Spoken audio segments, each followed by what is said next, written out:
in their thousands, and they just want to claim their country back. Azimio co-principal Kalonzo Musyoka says the violence witnessed on Tuesday need to be addressed. You can see that style of abducting student leaders, of terrorizing them, perhaps trying to indoctrinate them. This is not the country our forefathers fought for. And I want to look at William Ruto in the face, I hope he's looking at me, and tell him to rise above himself and realize he has the instruments of power and order the stoppage of killing of young Kenyans. The Wiper leader maintains that the number of victims continues to rise as he called out the government for what he termed as lack of empathy for those who died by the gun. The brutality witnessed and use of live bullets, Kalonzo says, must have been as a result of orders from above. It is obvious he must have given the direction, the directive, shoot to kill. Because those snipers would not have blown up the young brain we saw at the mortuary the other day. Law Society of Kenya President Faith Odhiambo says LSK is committed to pushing for accountability for all casualties. Odhiambo, who was at KNH, said the society will not allow the number of those who are dead to be swept under the carpet. What we say is that we will not allow any of the numbers to be swept under the carpet. We are working with other human rights groups, and we are trying to collate and also working with the doctors to collect the numbers of deaths so that we'll be able to table a proper report and also table it to IPOA and to members of the public, because you cannot fake these things, you cannot hide these things. The government must be held accountable for each and every death that has been shed for the finance bill. LSK, however, disagrees with the court ruling to allow deployment of KDF on the streets. The society had gone to court to stop the exercise. Our concern is that the kind of fear, the kind of tankers that we're seeing in these streets, it looks like it's a movie, that you're seeing the Kenya Defense Forces patrolling. And you know, this is a challenge also to the head of state, because he recently released quite a number of police forces to go to Haiti. Yet now the call for justice for the Kenya anti-tax protest victims continues to grow.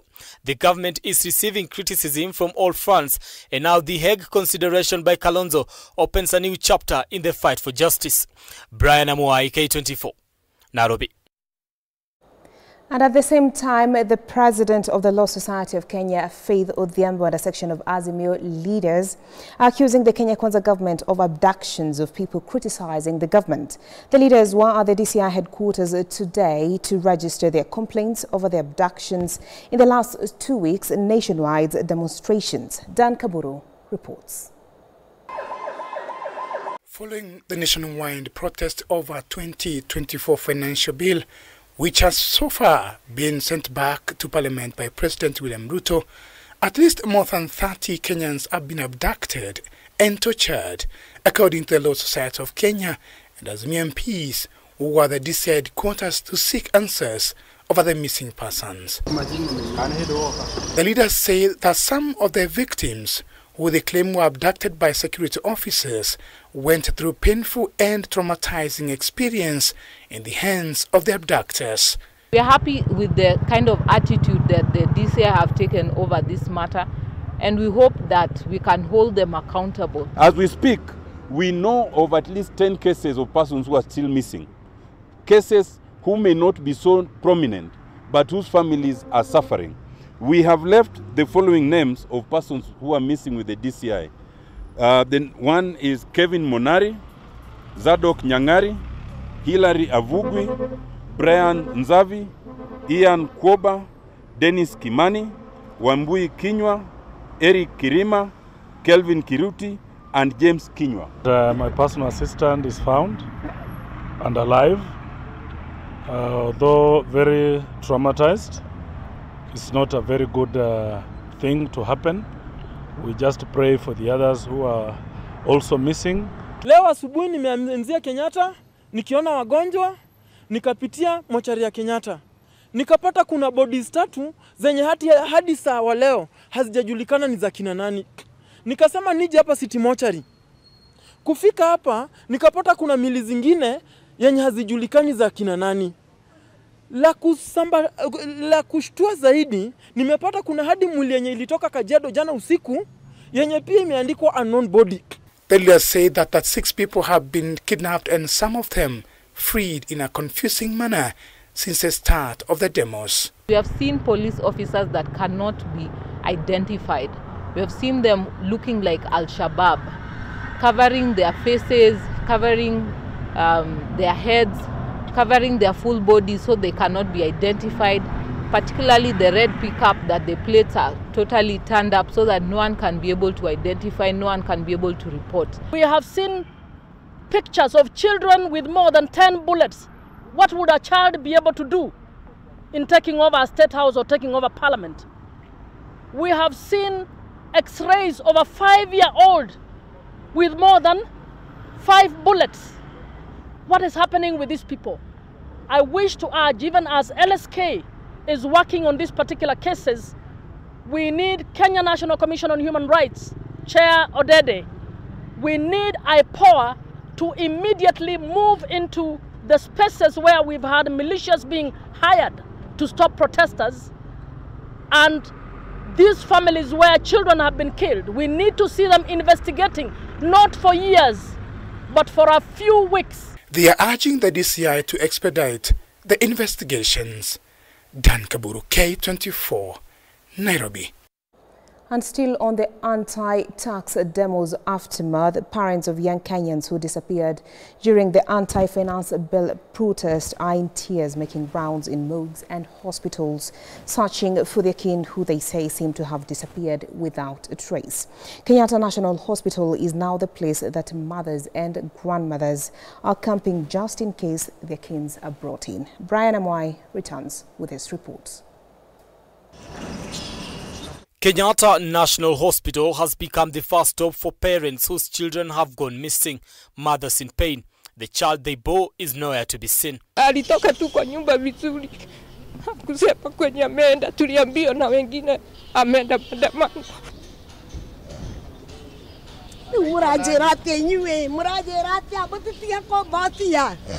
Where is my grandson? A grandmother forced to make rounds in morgues and hospitals is struggling to maintain her sanity with the thought that the apple of her eye could as well have been killed in the skirmishes. Ruto!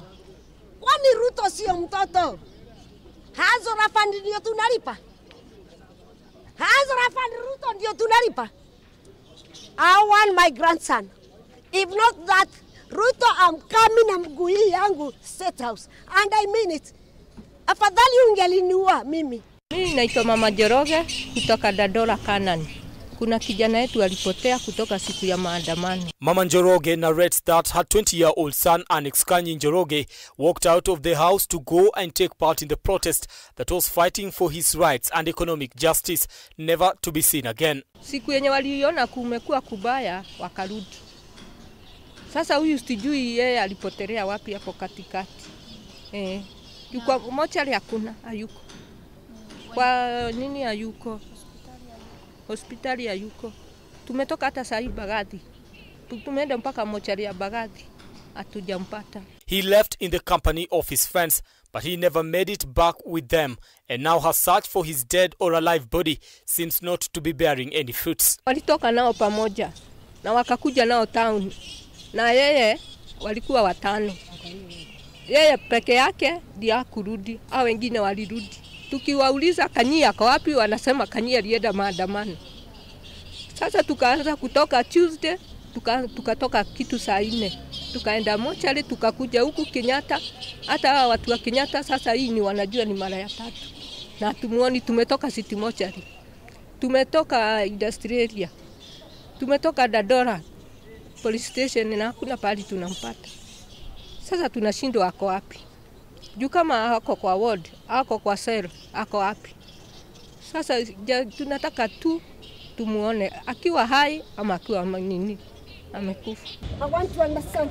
Ukikuja hospitali enda huko. Ukienda wapi enda huko. This grandmother Zahara, her grandson went missing in Githurai, and the 21-year-old Ishmael is missing. Her blame all directed to the head of state. Where is he? Ruto ndio alifanya hiyo maneno yote. Ruto, utanipatia huyo mtoto ama unipatie wako? Si wako umeficha. Nimkose hiyo mochari mnaniambia. Nitaenda kuangaliwa. Wai Ruto rutige wana. Tokerie dashigana. 15 ya kutumalizia watoto. Ruto, unipige risasi mara 20. I might not die. Seeking for my grandson. Utatoa wako wanakura. Wetu wanahangaika. Let me talk the truth. Wake wanakura. Wetu wanahangaika. You could not have imagined. Kutoa ati amri. Her pain felt in her voice, her face a representation of her loss.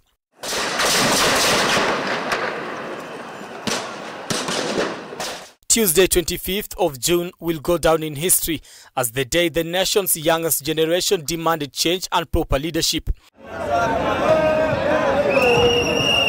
However, the price they paid was too much for their families to bear. Young men shot and killed, others brutally injured, and others abducted and tortured. The Finance Bill 2024 gave birth to a nation in mourning, families broken, and survivors left with both physical and psychological scars. Are you chosen or you chose you? Brian Amuai, K24, Nairobi. Well, what a heartbreaking situation there. Families trying to find their kings. Well, Brian Amoy, thank you so much for compiling that story. And away from that, Cabinet Secretary for Defense Eden Duale has gazetted the deployment of military in response to the anti-tax protest. In the Gazette notice, Duale, who is also the chairperson of the Defense Council, said the deployment continues until normalcy returns. This comes as the High Court in Malindi issued temporary orders stopping security agencies from using water cannons and tear gas against protesters. Justice Mugure Thande said police should also not use any live ammunition, rubber bullets, or other crude weapons or any form of violence against protesters. Busara Naman with that report.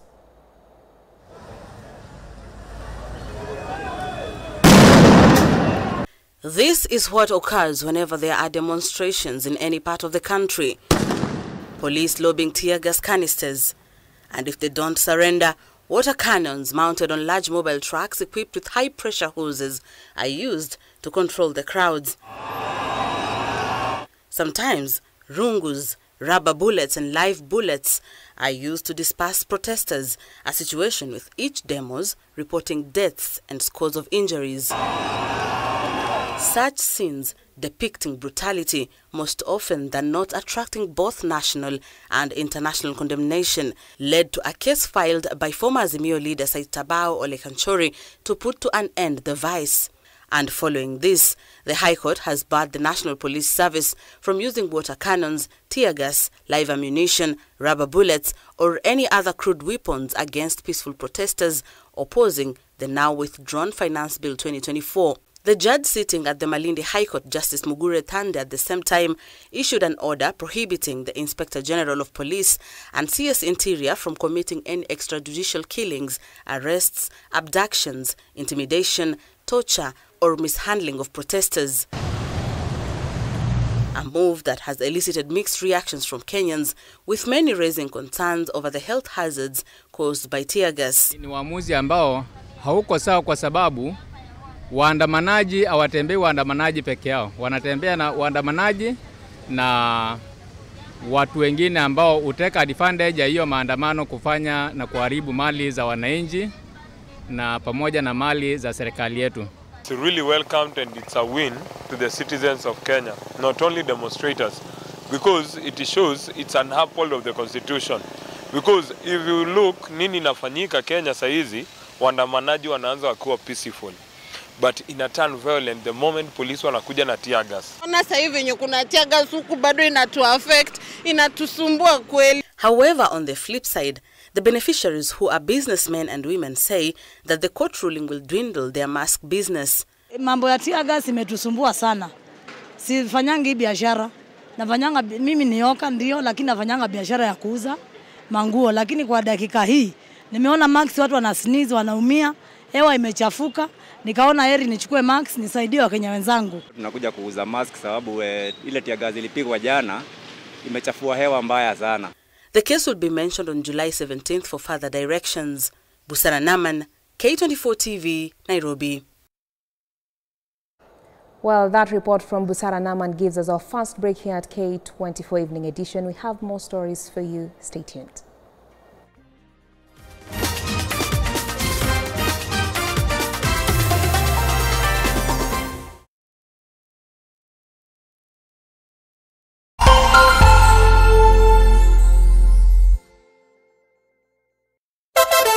Wapwani mpo, Kilifi na Kwale tumewasili. Sasa unaweza burudika na Star Times DTT kila maeneo ya miji ya Kilifi na Kwale. Tumbuika na vipindi kemkem vya kusisimua katika station yetu mpya ya Rainbow TV Plus kuanzia Julai tarehe 1. Rainbow TV Plus, kina cha burudani. Wasiliana na customer care kwa nambari 0719 077 077 hivi leo. Upate taarifa zaidi pa kununua DTT Star Times decoder. Uenjoy zaidi ya channel 75 local na international.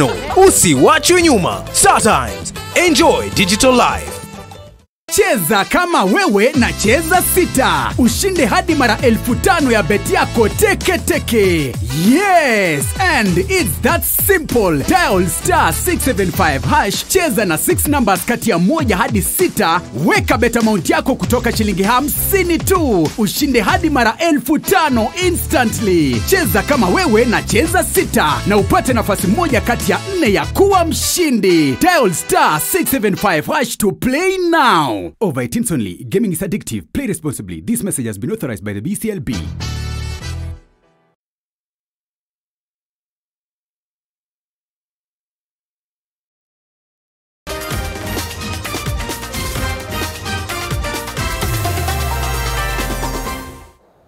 Welcome back. And the victims of the Sunbeam complex building that was set ablaze by goons masquerading as protesters have blamed the fire department and the government as a whole for not acting swiftly to rescue lives and salvage their goods. They say the arson led to the death of 2 persons, one who was burnt to ashes while another one jumped from the building. Harriet Chimea with that report. Most businesses and hawkers resumed normal operations today, following a 3-day standstill caused by anti-finance bill protests.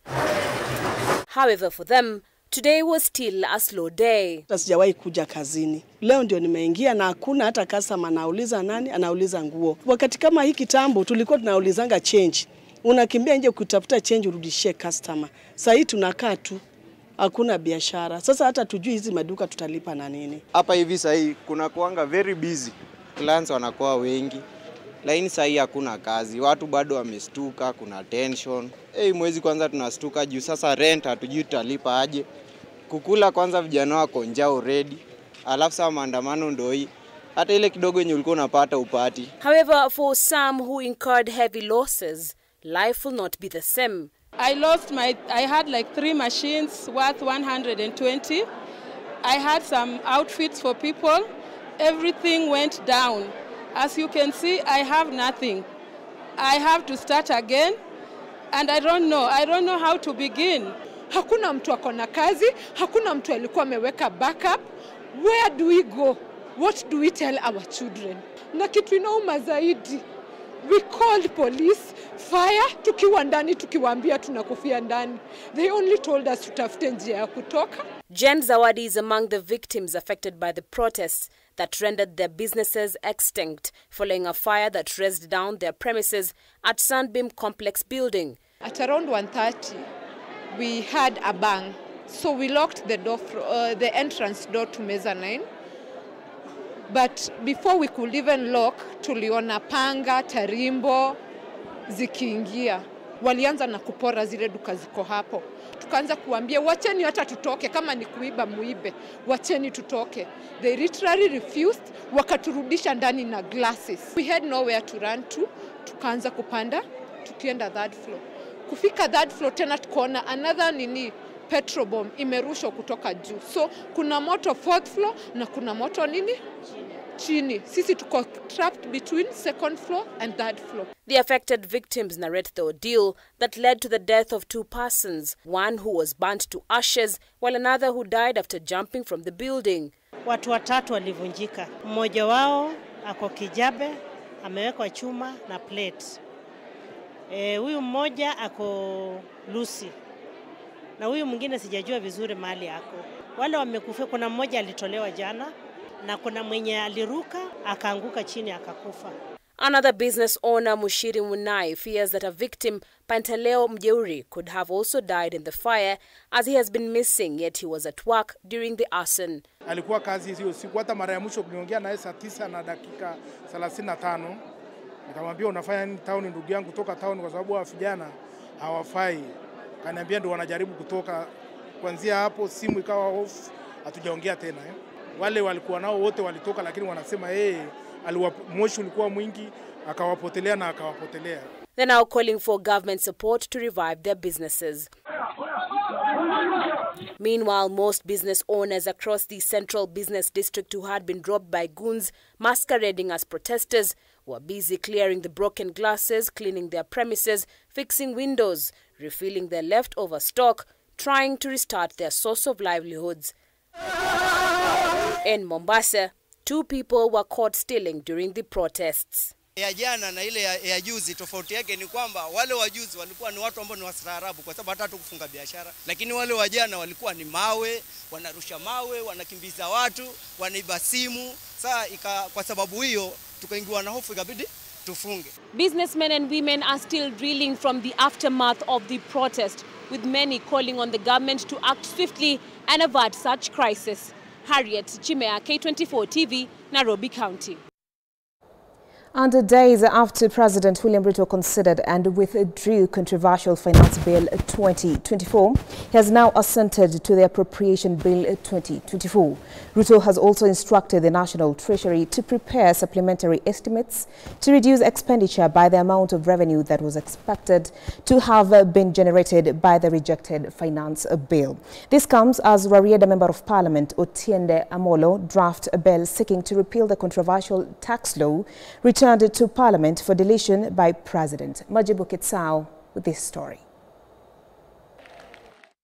Barely 2 days after President William Ruto responded to the calls of Kenyans by withdrawing the Finance Bill 2024, stating that it will be shelved to allow for dialogue and a collective approach to financing the current budget, he has assented to the Appropriations Bill 2024, directing the National Treasury to prepare supplementary estimates to reduce expenditure. We had committed 14.5 billion shillings, 50 million for every constituency.